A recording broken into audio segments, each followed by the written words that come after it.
Hi hello praise the lord. మనం ఈరోజు లూకా శుభవార్త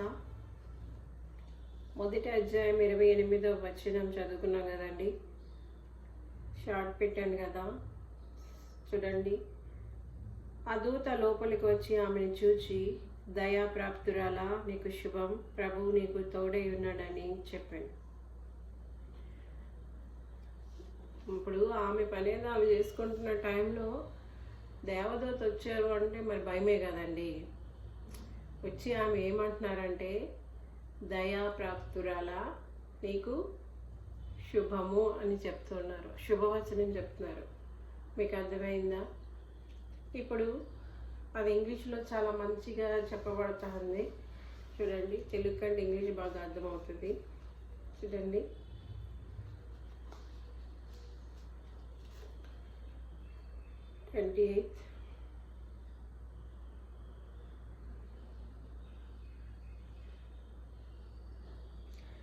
Greetings you who are highly favored, the Lord is with you. చూసారా,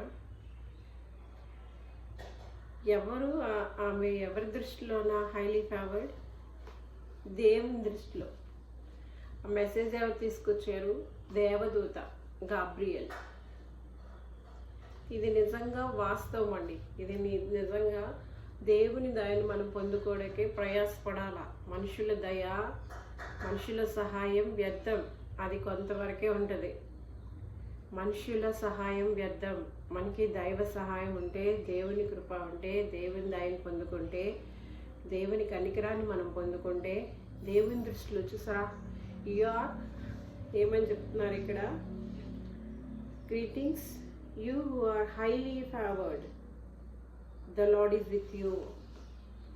ఎల్లప్పుడూ మనం దేవుడు మనతో ఉండేలాగా మనం చూసుకోవాలా.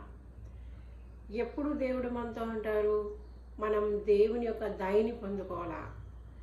మనం ఎవరి ఫేవరిజం కోసం మనం ప్రయాసపడుతున్నాం ఈరోజు మనం ఆలోచించుకోవాలా.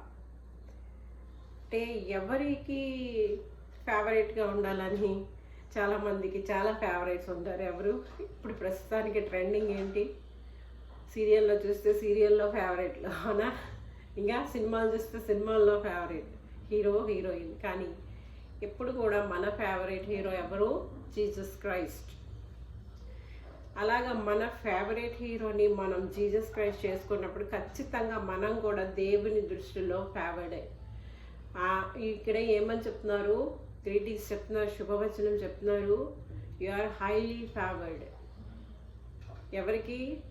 దేవుడికి. చూసారా? So God is with you అని చెప్తున్నారు ఇక్కడ. ఆ దేవదూత వచ్చి ఆ మెసేజ్ చెప్తున్నారు. ఎవరికి? మరియాకి, మేరీకి. చాలామంది అనుకుంటారు మరియమ్మ గారిని పూజిస్తే దేవుని దయని మేము పొందుకుంటామేమో అనుకుంటారు. అలా కాదండి. ఇక్కడ మరియమ్మ గారే దేవుడి దయని పొందుకున్నారు. మీకు అర్థమవుతుందా? మరియమ్మ గారే దేవుడి దయని పొందుకున్నారు. దేవుడు ఆమెకి తోడుగా ఉన్నారు. ఈరోజు మనందరం మరియా ప్లేస్లో తీసుకోవచ్చు. అంటే రకరకాల ఫేవర్స్. అంటే ఇప్పుడు చూడండి, అందరి కడుపులో యేసుప్రభు పుట్టరు. అక్కడ యేసుప్రభు పుట్టడానికి మరియా యొక్క గర్భాన్ని దేవుడు ఎన్నుకున్నారు. ఎందుకంటే ఆమె అక్కడ సూటబుల్. ఆవిడ ప్రస్తుత పరిస్థితుల్లో, నీ పరిస్థితుల్లో, నీ యాత్రలో, నీ లైఫ్లో నువ్వు చేయాల్సిందల్లా ఒక్కటే, దేవుడు ఎల్లప్పుడూ నీతో ఉండాలి. దేవుని యొక్క ఫేవర్ అనేది ఎల్లప్పుడూ నీ మీద ఉండాలి. మీకు అర్థమవుతుంది? ఇప్పుడు సినిమా యాక్టర్ల కోసం చాలామంది కొట్టుకొని చచ్చిపోతూ ఉంటారు. ఎందుకు? మా ఫేవరెట్ అనుకొని ఇలా గొడవలు ఆడుకున్న వాళ్ళు కూడా ఉంటారు. మీరు ఏమవుతున్నారో ఆ హీరోకి తెలీదు, ఆ హీరోయిన్ కూడా తెలీదు. మీరు ఇక్కడ ఎన్ని తంటాలు పడుతున్నారో, ఎన్ని బాధలు పడుతున్నారో వాళ్ళ కోసం. బట్ మీరు దేవుడి కోసం, దేవుడిని మీ ఫేవరెట్గా చేసుకుంటే, యేసు ప్రభుని మీ ఫేవరెట్ హీరోగా తీసుకుంటే, ఆయన నిన్ను మర్చిపోరు, నిన్ను చూస్తారు. నీ ఆలోచన విధానం, నీ పరిస్థితి, నీ విధి విధానాలు, నువ్వు దేవుడి కొరకు ఎంత ప్రయాసపడుతున్నావు, ఆయన యొక్క దయని పొందుకోవడానికి నువ్వు ఎంత తాపత్రయపడుతున్నావు అని ఆయన ఎల్లప్పుడూ కూడా నిన్ను కనిపెడతారు. తగ్గ ప్రతిఫలాన్ని కూడా తిరిగి నీకు ఇస్తాడు. మీకు అర్థమైందా? సో మీరు చూడండి, కొద్ది రోజుల నుంచి నా కూతురికి చెప్తున్నాను, ఏంటి ఆ యొక్క కొరియన్ డ్రామాస్ ఏవో చూస్తుంది. అలాంటి పిచ్చి పిచ్చివన్నీ చూస్తే నీకు పిచ్చి ఎక్కుద్దమ్మా, అలాంటివన్నీ ఆపేసేయి. నువ్వు ఇప్పుడు చూడండి, మనం వాళ్ళు పెద్ద అయిపోయినాక చిన్నప్పుడు అంటే ఒక దెబ్బ కొట్టి మనం చెప్తాం, అవునా? నువ్వు నన్ను చిన్నప్పుడు చాలా కొట్టావు అంటుంది. ఇప్పుడు డిసిప్లిన్ పెట్టాలి కదా, ఆ డిసిప్లిన్లో పెంచబట్టి ఈరోజు దైవ కృపలో ఎదుగుతుంది కాదని. ఎందుకు అంటే వన్స్ మనం దేవుని కృపను పొందుకుంటే తప్పిదాలు ఏమైనప్పటికీ కూడా ఆ యొక్క జనరేషన్ అది కూడా ఇక్కడ 50వ వచనంలో చెప్పబడుతుంది చూడండి. His mercy extends to those who fear him who from generation to generation. ఇదేంటంటే ఇప్పుడు కర్స్ కూడా జనరేషనల్ వైజ్ వచ్చేస్తుంది.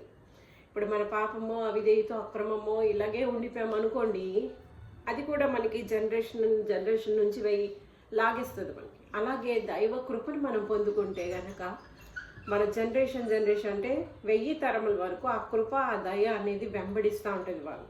మీకు అర్థమవుతుందా? ఇప్పుడు కర్స్ అన్నా సరే, మన శాపం అన్నా సరే, మన లేకుంటే మన యొక్క ఆశీర్వాదం అయినా సరే, దేవుడు వన్స్ మనల్ని దేవుని దయని మనం పొందుకున్నాం, దేవుని కృపను మనం పొందుకున్నాం, యేసు ప్రభుని మన హీరోగా మనం చేసుకున్నాం, యేసు ప్రభు మన ఫేవరెట్. సో అప్పుడు ఆటోమేటిక్గా దేవుని ఫేవరిజం మన మీద ఉంటుంది. చూసారా? అప్పుడు ఏమవుతుందంటే ఈ యొక్క ఫేవరిజం, ఈ కనికరం, ఈ కృప, ఈ దయ అనేది జనరేషనల్ లాగేస్తుంది అనమాట. జనరేషన్ చూసేస్తుంది. మీకు అర్థమైందా?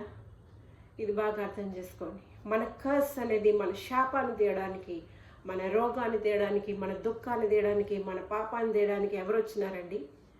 యేసు ప్రభు వచ్చారు ఈ లోకానికి. అదంతా తీసి రూపుమాపడానికి వచ్చారు. ఇక్కడ మేరీ దయను పొందుకున్నారు, మరియమ్మ దయను పొందుకున్నారు. ఆ మరియమ్మ ద్వారా, ఆ గర్భం ద్వారా యేసుప్రభు వారు వచ్చారు.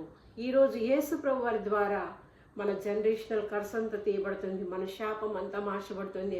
ఆ దయ అనేది ఆ యొక్క ఆమె గర్భం ద్వారా ఈరోజు ఆ దయ అనేది ఇప్పుడు ఆమె ద్వారా ఎక్స్టెండ్ చేయబడుతుంది.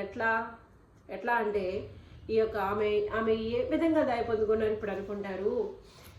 దేవుని దయ నా మీద ఉంటే ఈ లోక ప్రస్తుత పరిస్థితులు బట్టి దేవుడే నన్ను బాగా చూస్తే నాకెందుకు ఈ కష్టం, నాకెందుకు వెంటనే అందరికి వచ్చినట్టు కోట్లు నాకు వచ్చిలేదు, ఇప్పుడు డబ్బులతోనే లెక్క. అది కాదు.